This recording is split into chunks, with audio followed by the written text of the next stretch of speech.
Okay so hello everybody. मेरा नाम है आदित्य पांडे और मैं पढ़ता हूँ ट्रिपल आईटी श्री सिटी के कंप्यूटर साइंस ब्रांच में। तो पिछले क्लास में हमने chemical bonding and molecular structure के ये एग्जाम्पलर क्वेश्चंस हमने सॉल्व करना शुरू कर दिया था, अगर मैं ये नोट्स दिखाऊं आपको। और इसमें हमने दो तीन इंपॉर्टेंट कॉन्सेप्ट वापस कवर करे थे। एक तो हमारा हाइब्रिडाइजेशन था, उसके बाद हमारा हाइड्रोजन बॉन्डिंग था along with our dipole moments, और फिर हमने देखा नंबर सिग्मा और पाई बॉन्ड्स कितने होते हैं। मॉलिक्यूलर ऑर्बिटल थ्योरी हमने देखा, जिसमें हमने देखा कि वो generally atomic number less than 20 पे अप्लाई होता है, और कि एटॉमिक नंबर अगर हमारा 7 से कम है तो क्या पर्टिकुलर केस लगता है, और अगर हमारा 7 से ज्यादा है तो क्या पर्टिकुलर केस लगता है।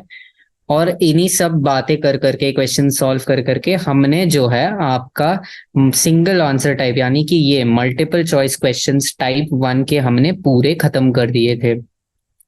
अब हम स्टार्ट करने वाले हैं मल्टीपल चॉइस क्वेश्चंस पार्ट 2 के, यानी कि अब यहां से आपका स्टार्ट होता है वन और मोर टाइप आंसर्स करेक्ट।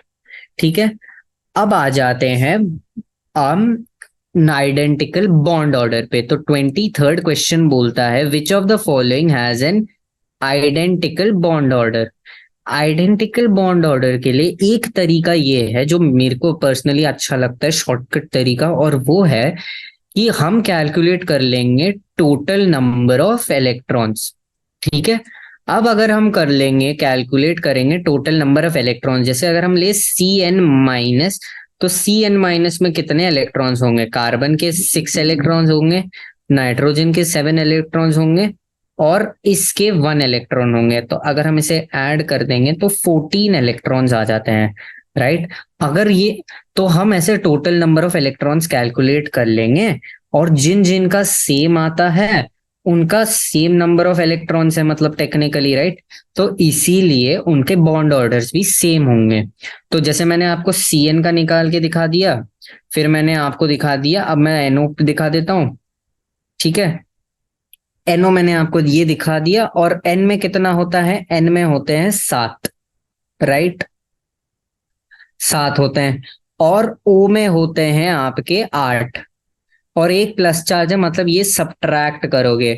ठीक है, तो एक प्लस चार्ज है तो ये होगा 7 + 8 - 1। 7 + 8 - 1 होता है आपका 14 फिर से। तो अभी हम देख सकते हैं, एक तो हमारा सी एन माइनस और एनओ प्लस दोनों का 14 आया था हमारा। ठीक है, इसी के साथ अगर हम O2 माइनस का कैलकुलेट करें, अब O2 में कितना होता है? 16 इलेक्ट्रॉन्स होते हैं। ठीक है, 16 में क्योंकि -1 चार्ज है, हम एक और इलेक्ट्रॉन ऐड कर देंगे तो 16 + 1 वो हो जाएगा 17। सिमिलरली O2 माइनस में क्या होगा? 16 + 2 उसका आ जाएगा 18। तो इस क्वेश्चन में हम क्लियरली ये देख सकते हैं कि हमारा सी एन माइनस और एनओ माइनस दोनों के पास सेम नंबर ऑफ इलेक्ट्रॉन्स है। ठीक है, और क्योंकि इनके पास सेम नंबर ऑफ इलेक्ट्रॉन्स है, इनका बॉन्ड ऑर्डर भी सेम आएगा। तो आपके 23rd का जो ऑप्शन है वो है ऑप्शन ए और ऑप्शन बी। अब आ जाते हैं वापस हमारे लिनियर डेटा स्ट्रक्चर्स पे।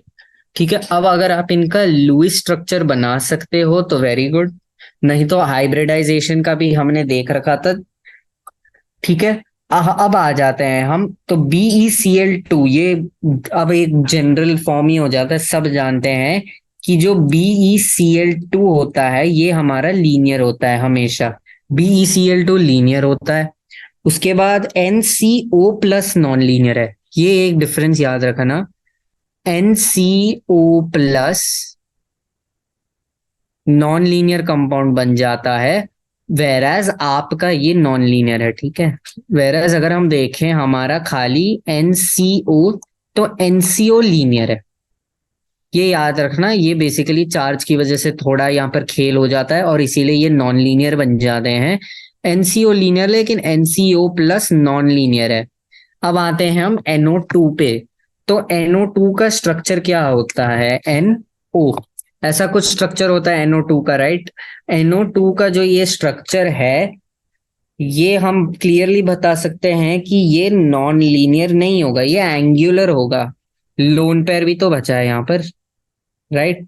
लोन पेयर है। और इसका अगर आपको जानना है तो इसका एक्चुअली होता है बॉन्ड 120 डिग्रीज वाला, तो ये हो जाता है प्लेनर टू बी ऑनेस्ट। ठीक है, अब आ जाते हैं CS2। CS2 CO2 की तरह ही है, क्योंकि सल्फर और ऑक्सीजन सेम ग्रुप में आते हैं, है ना। तो क्योंकि सल्फर और ऑक्सीजन सेम ग्रुप में आते हैं, दोनों का ऑलमोस्ट सेम प्रॉपर्टीज है, तो CO2 और CS2 का सेम है, तो वो भी लीनियर प्रॉपर्टीज करेगा। तो दो कंपाउंड यानी कि आपका BeCl2 और आपका CS2, इस केस में ये दोनों ही जो कंपाउंड हैं ये आपके लीनियर स्ट्रक्चर होंगे। अब iso electronic, CO is iso electronic. Iso electronic का बेसिक ये मतलब है कि जिन कंपाउंड्स के इलेक्ट्रॉन काउंट सेम हो उनको हम बोल देते हैं आइसो इलेक्ट्रॉनिक। तो CO का इलेक्ट्रॉन काउंट कितना है? कार्बन, ऑक्सीजन, ठीक है। तो कार्बन की तरफ से कितने इलेक्ट्रॉन आते हैं? 6 इलेक्ट्रॉन आते हैं, राइट। और ऑक्सीजन की तरफ से 8 इलेक्ट्रॉन आते हैं, तो टोटल इसमें 14 इलेक्ट्रॉन्स होते हैं। कार्ब CO में 14 है। अब आपको देखना है NO+, N2, SnCl2 और NO2 माइनस में किन किन के पास 14 होता है। तो अगर मैं NO+ देखूं तो N के पास होता है 7, O के पास होता है 8, और क्योंकि प्लस चार्ज है हम यहाँ पर -1 कर देंगे इन दोनों को ऐड करके, राइट। तो क्योंकि हम -1 कर देंगे इन दोनों को ऐड करके इधर, तो ये आ जाएगा 14। तो क्लियरली NO+ का तो सेम है CO के साथ। अभी हम अगर देखें हमारा N2 जो है, तो हमारा N2 में क्या है? 7+7, 7+7 हो जाएगा। 7+7 कितना होता है? 14 होता है। तो इसके पास भी 14 इलेक्ट्रॉन्स हैं, ठीक है। 7+7, इसमें भी 14 इलेक्ट्रॉन्स हैं हमारे पास, तो इसीलिए ये भी 14 होता है। SnCl2 में नहीं होगा ये, क्योंकि क्लोरीन के पास 7 होता है, Cl2 है, मतलब ऑब्वियसली ये ग्रेटर देन 7+7 14, मतलब 14 से बड़ा होगा। और NO2 में भी नहीं हो सकता, क्योंकि O2 है तो वो अपने आप वहीं पर वो 16 इलेक्ट्रॉन बन रहा है खुद O2 की वजह से। तो कॉमन सेंस लगा दिया हमने आखिरी दो में, और CO हमारा NO+ और NO के साथ, N2 के साथ हमारा आइसो इलेक्ट्रॉनिक है, यानी कि हमारा ऑप्शन बी और हमारा ऑप्शन ए। ठीक है। Now which of the following has the same says shape. तो शेप की अगर हम बात करें तो आप यहां पर हाइब्रिडाइजेशन कंसिडर कर सकते हैं, ठीक है। तो सेम शेप, अगर हम कार्बन डाइऑक्साइड का शेप देखूं मैं, तो कार्बन डाइऑक्साइड का शेप होता है ये, ठीक है। कार्बन डाइऑक्साइड CCl4 का होता है ये, O3 का होता है O, ओजोन, ऐसा कुछ होता है। और सिमिलरली अगर हम NO2- का निकालें तो वो भी बेंट शेप का होता है, राइट, ऐसा NO2-।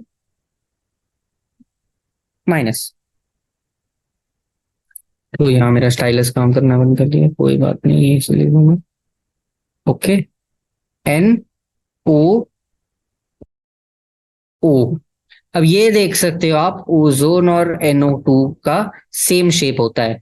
ये हमारा लीनियर है, ये हमारा टेट्राहेड्रल है, और ये दोनों हमारे बेंट हैं, ठीक है। तो ये बेंट है और इन दोनों का सेम होता है, किसका? O3 और NO2- का।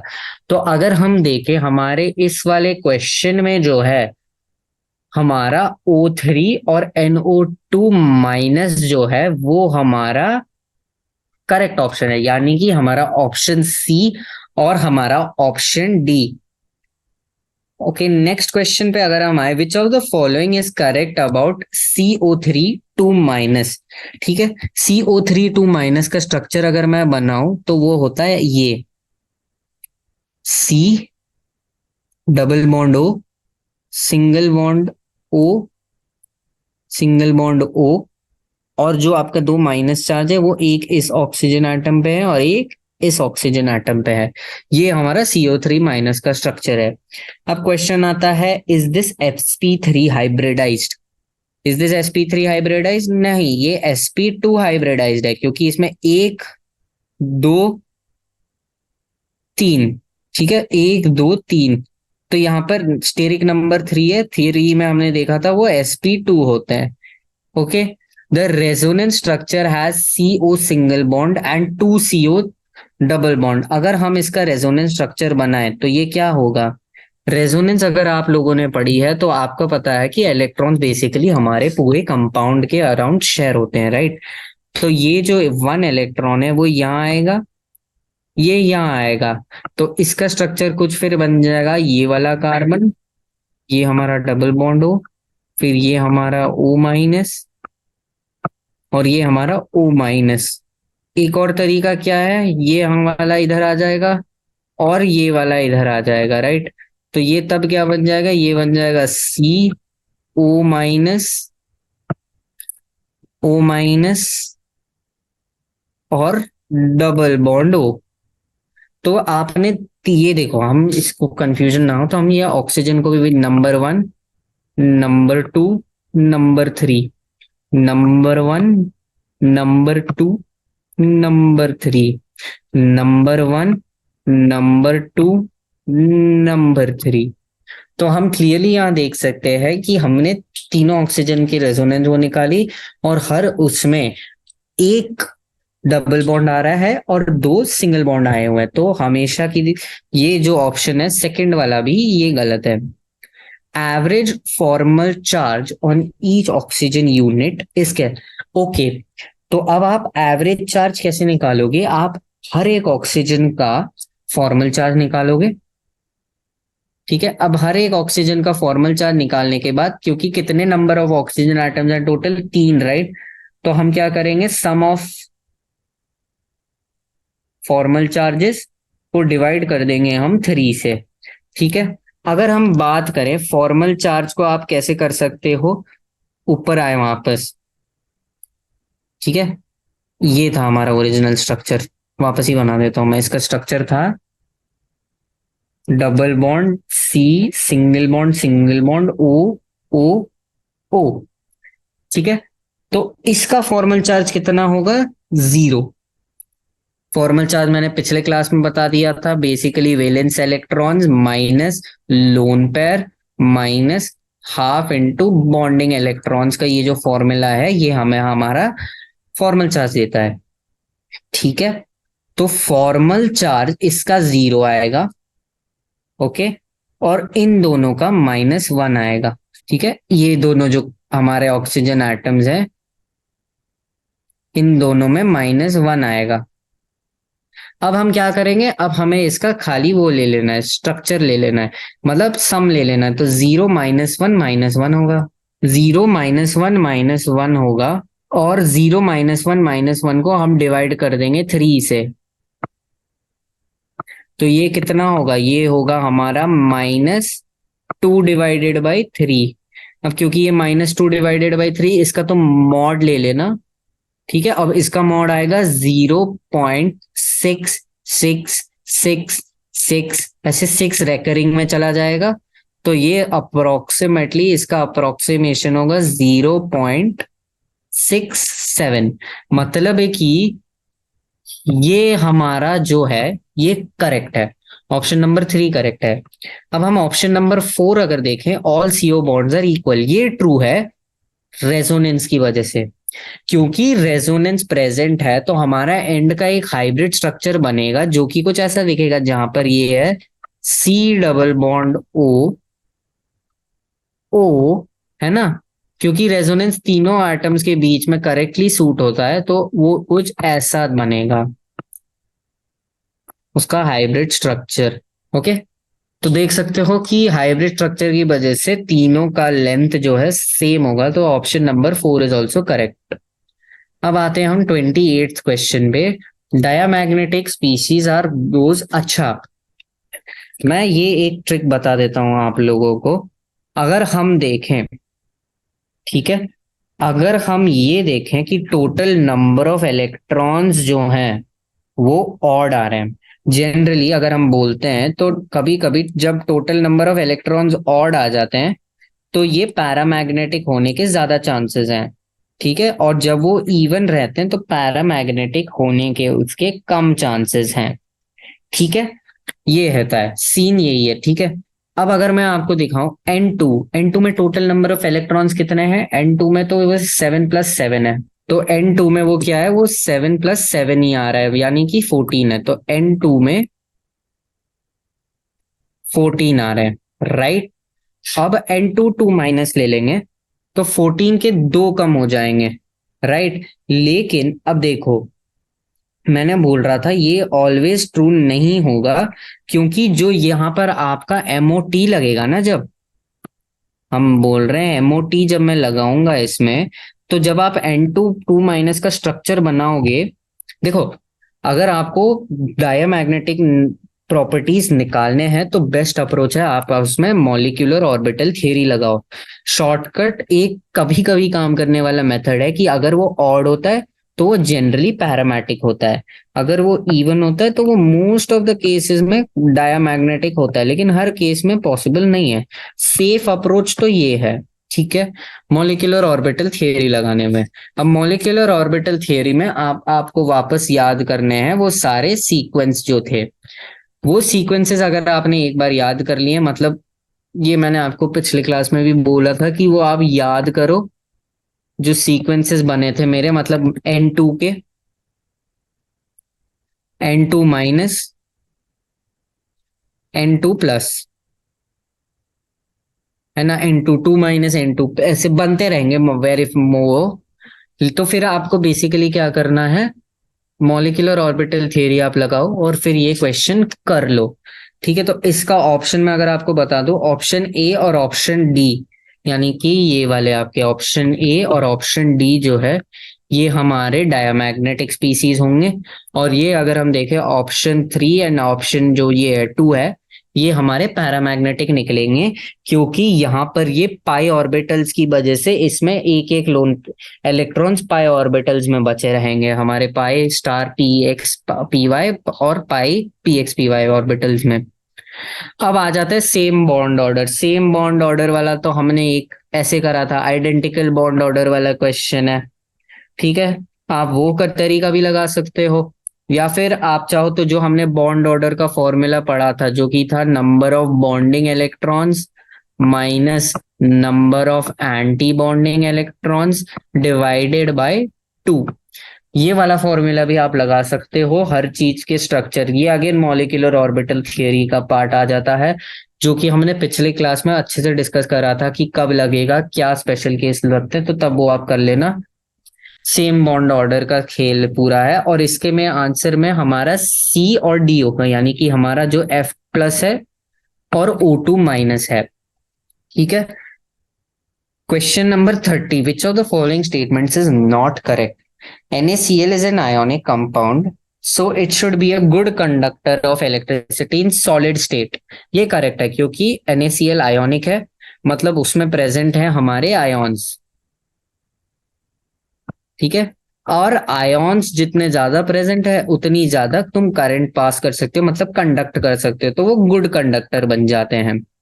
इन canonical structure there is a different arrangement of atoms, ठीक है। तो हमने पढ़ा था कैनोनिकल स्ट्रक्चर्स क्या होता है। सबसे पहले तो जब अगर हम ऊपर जाएं और हम अपना CO3 का एग्जांपल देखें, तो ये एक अलग कैनोनिकल स्ट्रक्चर है, ये एक अलग कैनोनिकल स्ट्रक्चर होता है, और ये एक अलग कैनोनिकल स्ट्रक्चर होता है। आप सारे कैनोनिकल स्ट्रक्चर्स को एक साथ कंबाइन करोगे तो आपको आपका हाइब्रिड स्ट्रक्चर मिलता है, ये वाला, ठीक है। तो हम देख सकते हैं अरेंजमेंट डिफरेंट है। अगर मैं दिखाऊं, यहाँ देखो, पहले वो 1O के साथ डबल बॉन्ड था, अब यहाँ पर इस वाले के साथ है, ठीक है। फिर भी वो इस वाले के साथ ही है, तो अब इस वाले के साथ, मतलब तो आप देख सकते हो अरेंजमेंट ऑफ एटम्स चेंज हो रहे हैं, तो मतलब ऑप्शन 2 भी आपका करेक्ट है। Hybrid orbitals form stronger bonds than pure orbitals, ये क्या सही बात है? नहीं, ये गलत बात है। और VSEPR theory can explain the plane square planar geometry of XeF4, ये भी गलत बात है। नहीं तो आपका आगे जो VBT था, वैलेंस बॉन्ड थियरी, और आपका जो MOT था, ये सब क्यों आते फिर, है ना? क्योंकि वेस्पर थियरी में थोड़े फ्लॉज थे, क्योंकि वो बहुत ज्यादा जनरलाइज फॉर्म था। तो VSEPR theory can not explain the square planar geometry of XeF4। अब आते हैं हम शॉर्ट आंसर टाइप्स में, जो कि हमारा सॉरी, क्वेश्चन नंबर 31 से स्टार्ट होता है। ओके, क्वेश्चन नंबर 31 से स्टार्ट होता है। अब हम देखते हैं, explain the non linear shape of HS2 and the non planar shape of PCl3 using your valence bond theory. ठीक है, तो सबसे पहले इसके लिए मैं HS2 का स्ट्रक्चर बना देता हूं।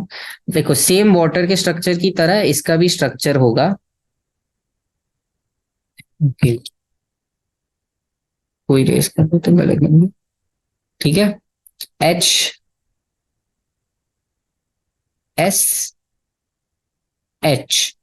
ठीक है, इसमें एक लोन पेयर इधर और एक लोन पेयर इधर है। सिमिलरली अब मैं दूसरे से PCl3 के स्ट्रक्चर बना देता हूं, तो PCl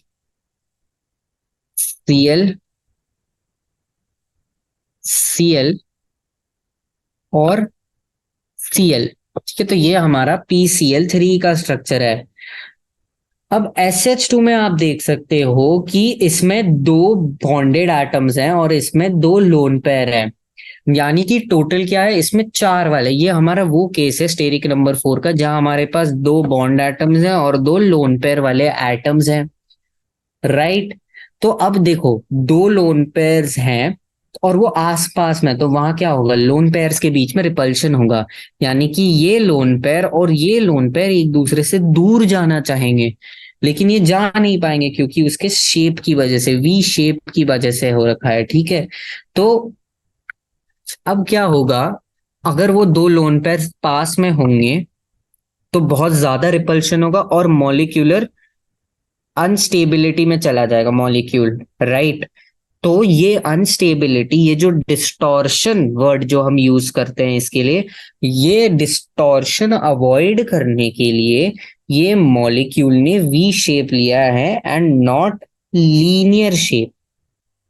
ठीक है, मैं फिर से समझाता हूं, हमारे जो ये हैं, राइट, ये हमारे फोर फोर स्टेरिक नंबर 4 के सीरीज में आते हैं। स्टेरिक नंबर 4 के जनरल स्ट्रक्चर है टेट्राहेड्रल। तो अब टेट्राहेड्रल तो ऐसा कुछ होगा, राइट, S और फिर लोन पेयर और फिर H।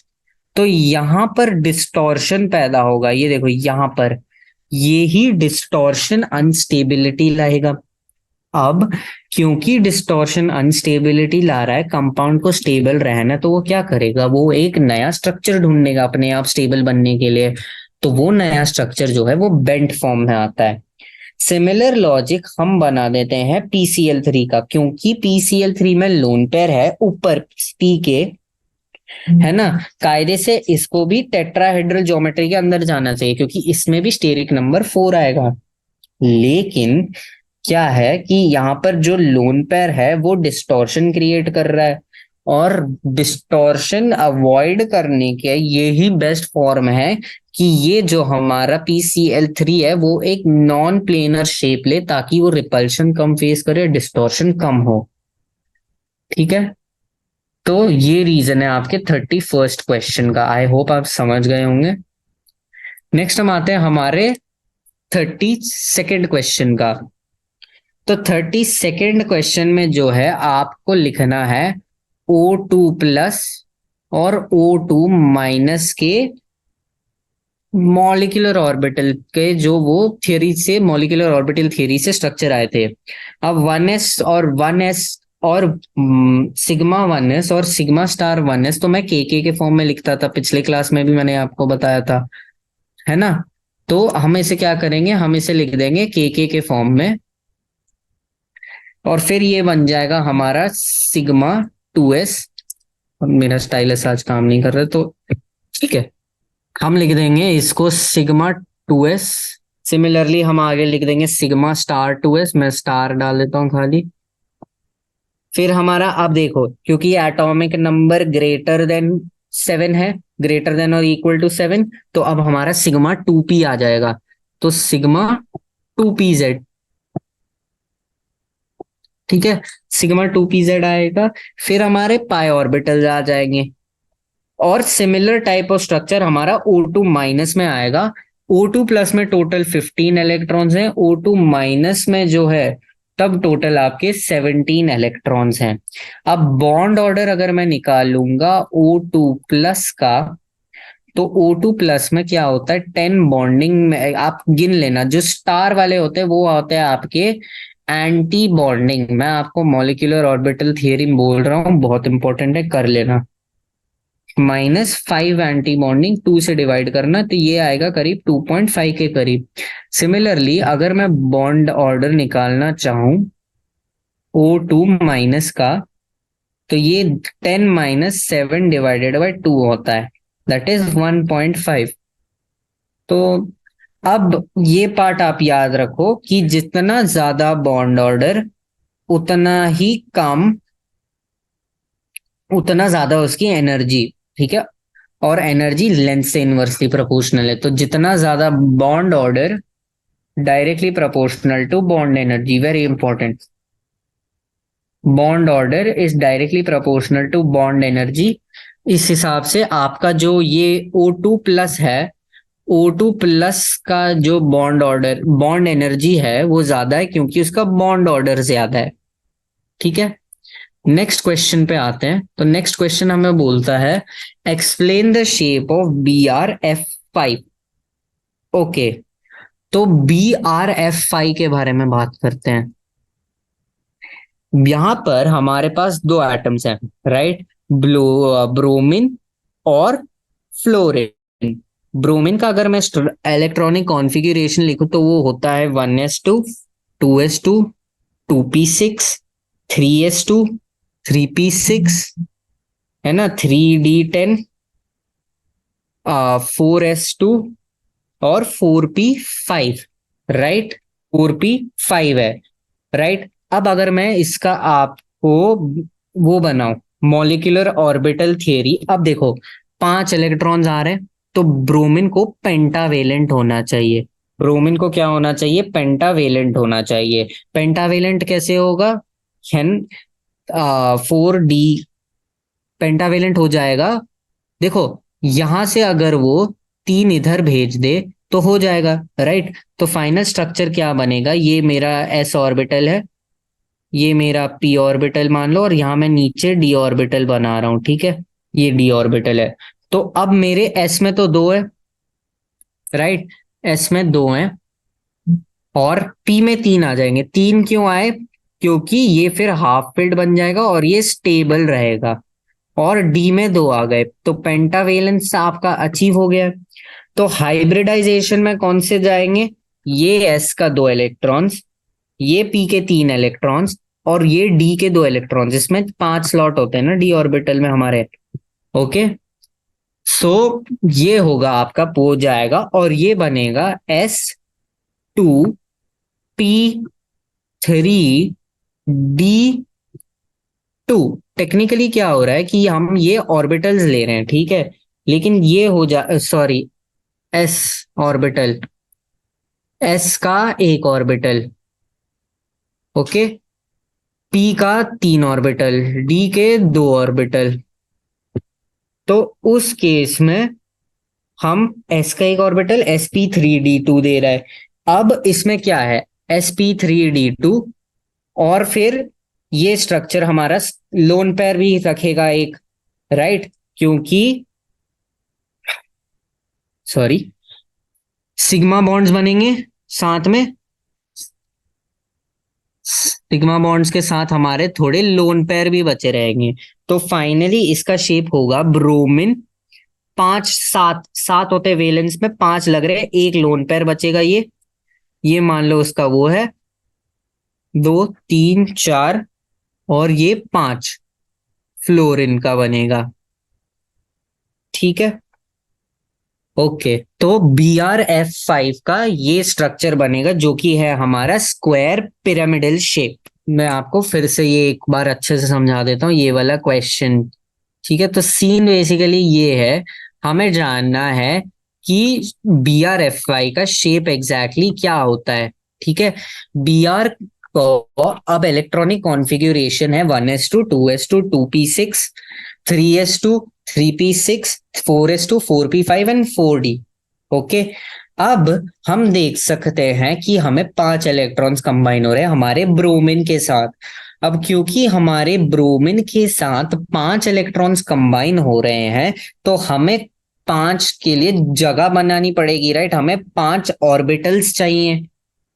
तो हम क्या करेंगे, 5 ऑर्बिटल्स बनाने के लिए ये जो 5 है, ये जो 5 है इसको 3 करेंगे और यहाँ 2 भेज देंगे। क्यों? क्योंकि जब ये 3 बनेगा तो ये वाला जो ऑर्बिटल है हमारा, ये हमारा हाफ फिल्ड हो जाएगा, राइट। और हम जानते हैं हाफ फिल्ड ऑर्बिटल स्टेबल होते हैं।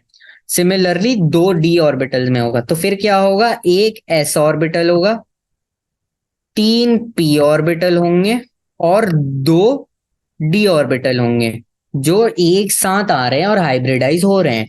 तो वो क्या फॉर्म करेगा, हमारा sp3d2। Keep in mind bromine का लोन पेयर भी एक बचा रहेगा, क्योंकि ब्रोमीन में 7 वैलेंस इलेक्ट्रॉन्स है, जिसमें से 5 फ्लोरीन से कंबाइन होंगे तो 2 बचेंगे जो हमारा लोन पेयर बन जाएगा। ठीक है, तो इस हिसाब से उसका स्ट्रक्चर ऐसा बनेगा, स्क्वायर पिरामिडल शेप। तो आप याद रख सकते हो sp3d2 में अगर लोन पेयर आता है तो ये स्क्वायर पिरामिडल शेप में बनता है। ओके, अब आते हैं 34 क्वेश्चन में।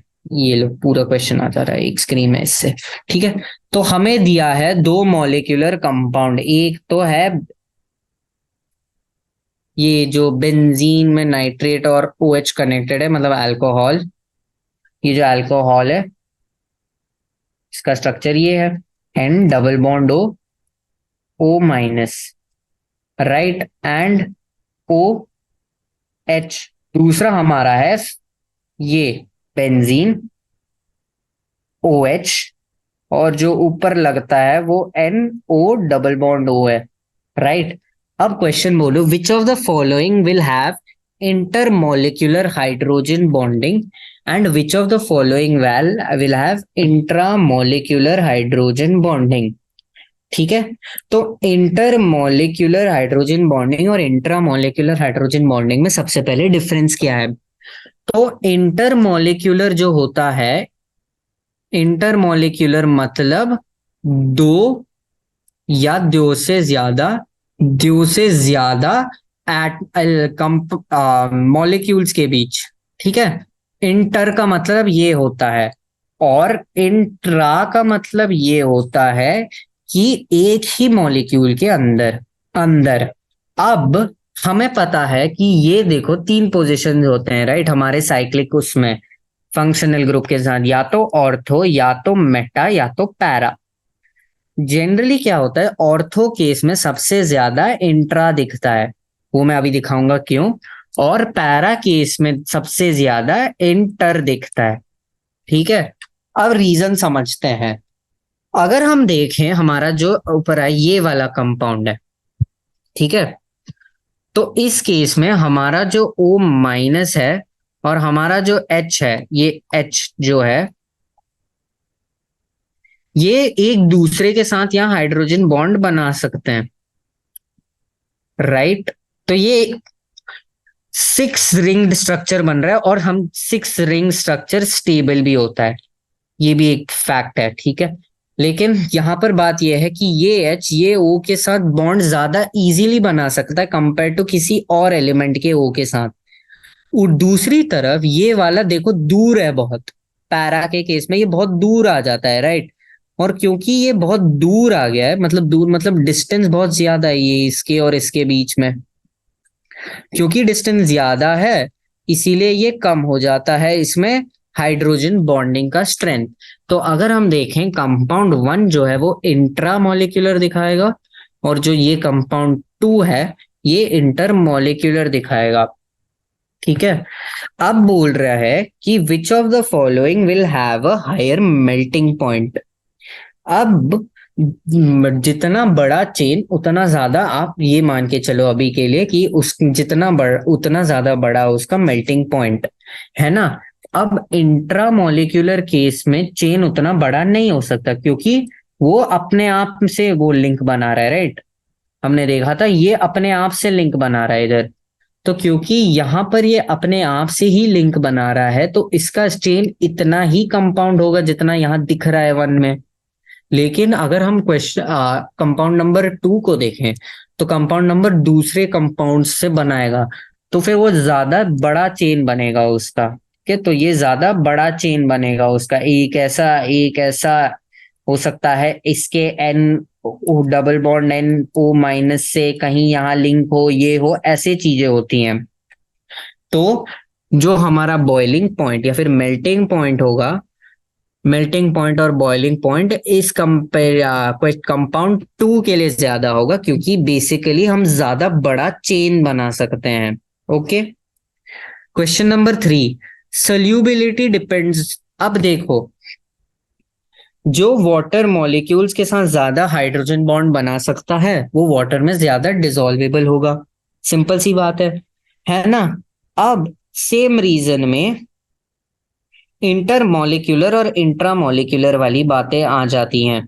इंटरमॉलिक्यूलर क्योंकि वो सेम रीजन जैसे हमने पिछले में देखा था, खुद के टाइप के एटम्स के साथ ज्यादा बॉन्ड बनाती है। अगर मैं ये खुद के एटम से बॉन्ड बनाएगा, एक इधर से कनेक्ट, एक इधर से, एक इधर से, एक इधर से, राइट।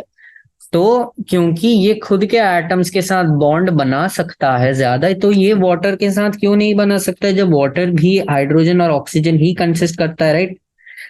तो वो वाटर के साथ भी बॉन्ड बना सकता है। तो इसीलिए क्योंकि वो वाटर के साथ बॉन्ड बना सकता है तो वो ज्यादा सोल्यूबल हो सकता है।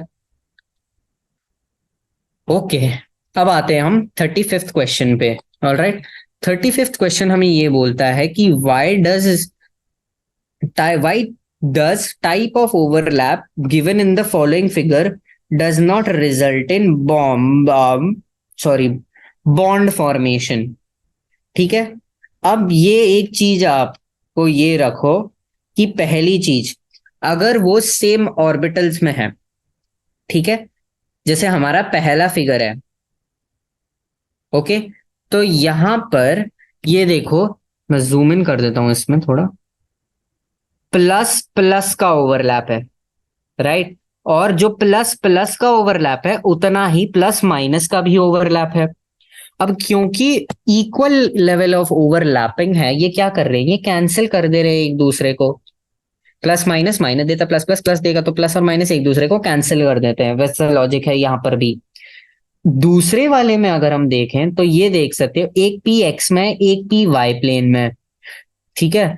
और मतलब कि ये दोनों एक दूसरे के परपेंडिकुलर हैं, और क्योंकि ये परपेंडिकुलर है, ओवरलैपिंग तो बिल्कुल ही पॉसिबल नहीं है।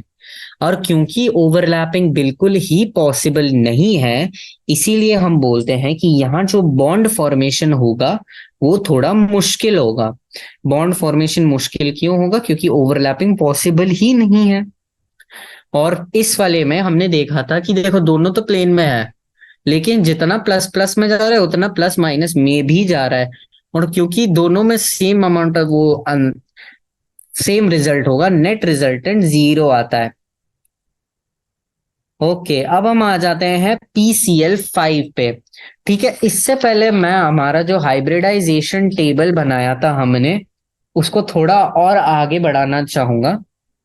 तो हमने पिछले क्लास में हाइब्रिडाइजेशन टेबल नंबर 4 तक देख लिया था, राइट, स्टेरिक नंबर 4।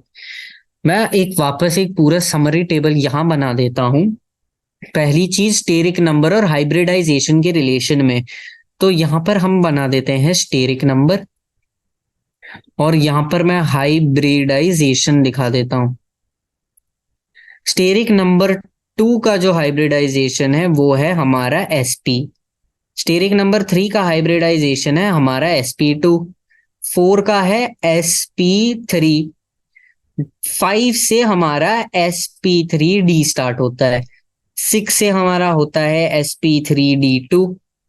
ठीक है, 6 तक ठीक है, 6 तक ही पढ़ा है हमने ज्यादातर, ठीक है। तो ये हमारा ये टेबल, आप एक टेबल याद रख लो कि स्टेरिक नंबर और हाइब्रिडाइजेशन के बीच में क्या रिलेशन है। ओके, दूसरा टेबल जो हम देखते हैं, मैंने पिछले क्लास में 4th स्टेरिक वो दिखा दिया था आपको। अब 5th और 6th का देख लेते हैं जल्दी से, फिर अगला वाला क्वेश्चन करेंगे। अब स्टेरिक नंबर 5 के अंदर कितने केस होंगे? 4 केस होंगे, सिंपल सी बात है। 5 0 4 1, है ना, 3 2 और 2 3, है ना। अब इस केस में शेप हो जाता है trigonal pyramid, bipyramidal. Bipyramidal. इस केस में हमारा हो जाता है सीसॉ। इस केस में हमारा हो जाता है टी शेप्ड। और इस केस में जो है तब हमारा हो जाता है लिनियर। ठीक है, ये पढ़ा था। सिक्स का अगर हम देखें तो अब सिक्स के में हमने 5 केसेस होंगे, लेकिन 5 में से हम जनरली 3 केसेस सबसे ज्यादा यूज करते हैं, तो मैं वो 3 यहां पर लिख दूंगा, जो कि है 6 0 5 1 और 4 2।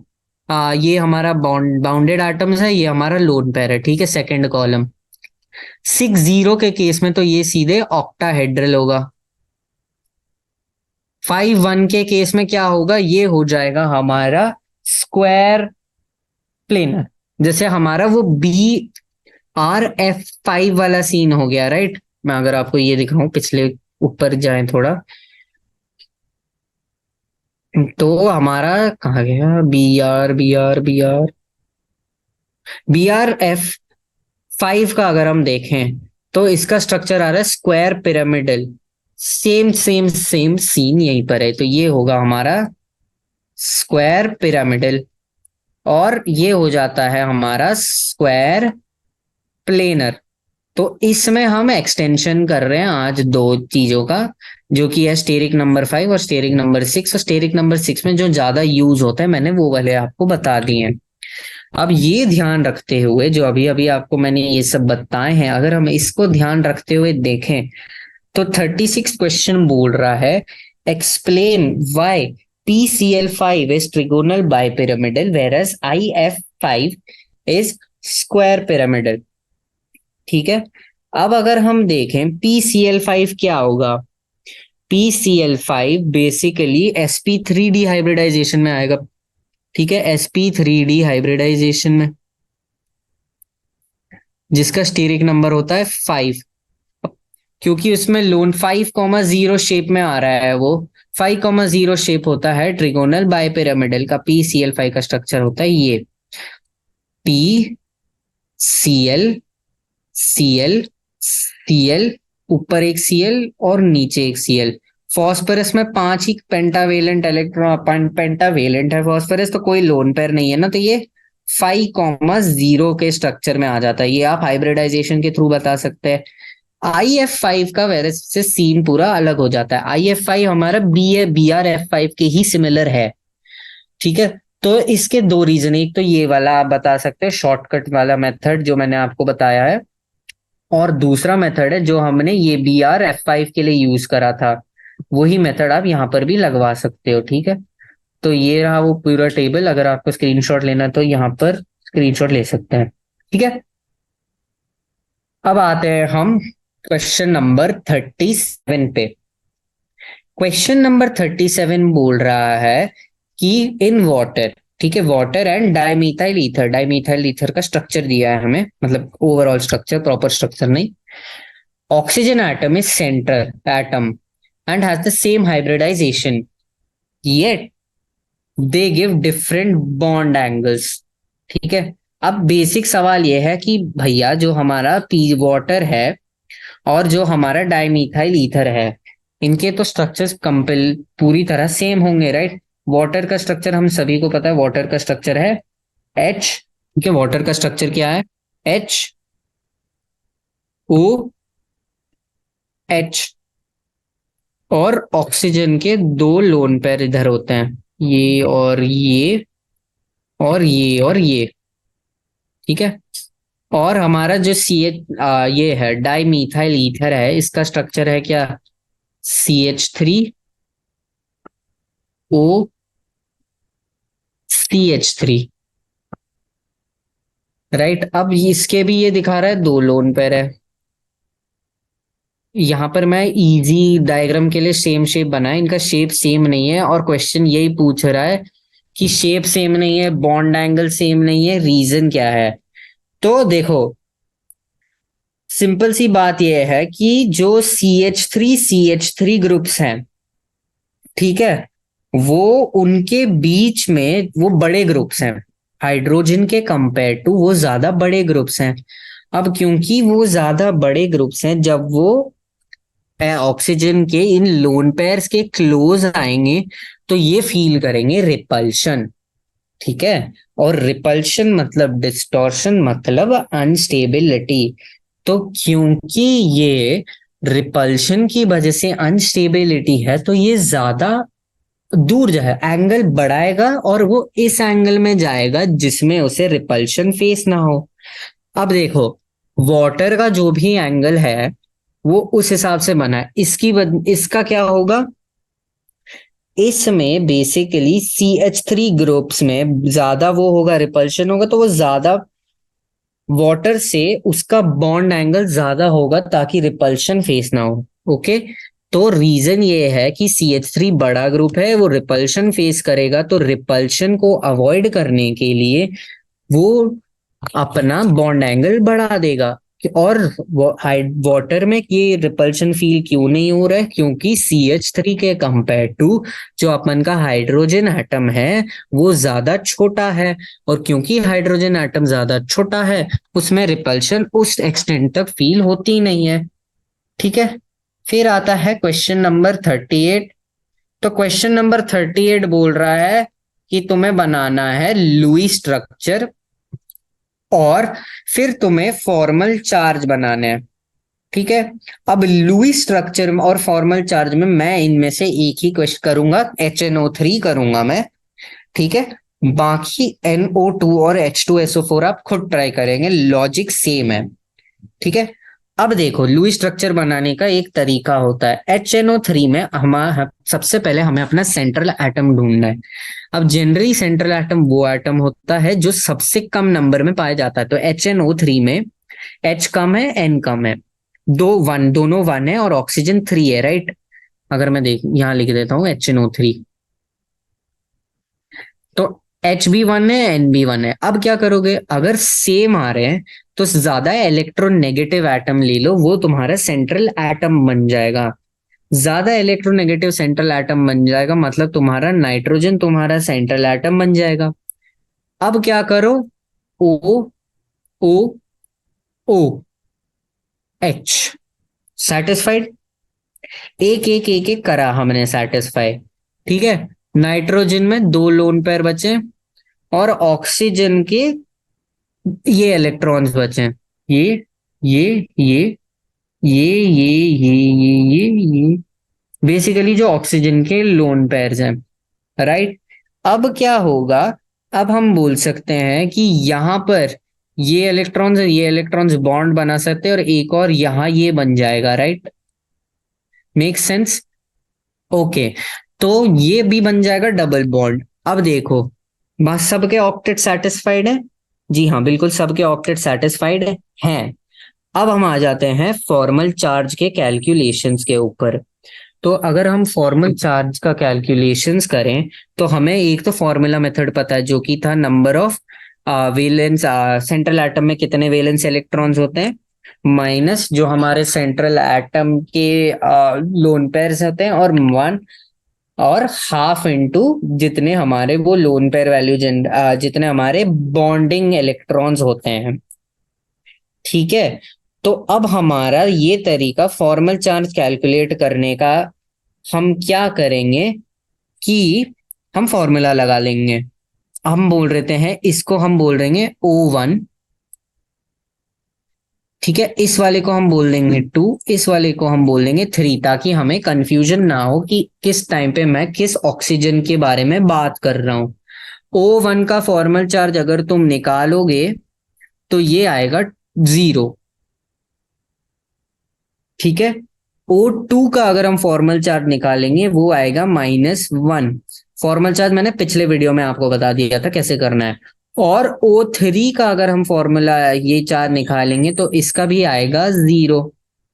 नाइट्रोजन का +1 आएगा। मैंने बेसिकली ये क्वेश्चन इसलिए करा ताकि हमें एक आइडिया आ जाए कि लुईस स्ट्रक्चर कैसे बनाना था। +1 आता है, और हाइड्रोजन का 0 आ जाता है, ठीक है।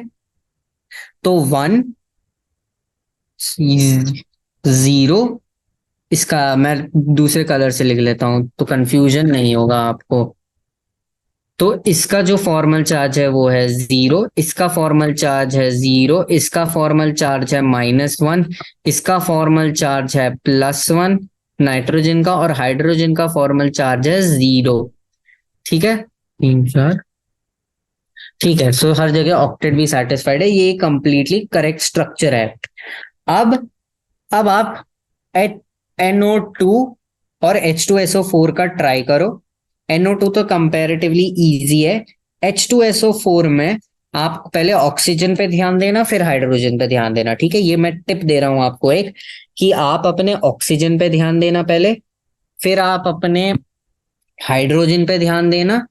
एक बार आपका ऑक्टेट कंप्लीट हो जाए तो फिर आप अपना आगे का सॉरी अपने आगे का फॉर्मल चार्जेस ढूंढना। फॉर्मल चार्जेस का मैंने वो दिया है आपको, फॉर्मूला हम मैंने पिछले क्लास में दे दिया है, तो आप वो यूज करना और अपना वो सॉल्व कर लेना, ठीक है। ओके, मैं अभी आपको 39th क्वेश्चन अगर पढ़ाऊं, तो the energy of 2p sigma 2p z orbitals, molecular orbital same thing, is greater than pi 2px and pi 2py।